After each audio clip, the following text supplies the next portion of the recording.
Hello, in this video I'm gonna show you how to use color and lighting filters on your Insta360 GO Ultra.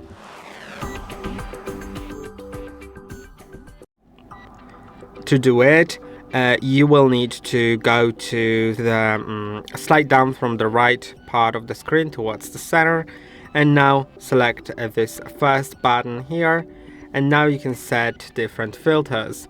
There's gonna be a filter called Glow, Selfie, Film, Vintage, Ornite, or Orban.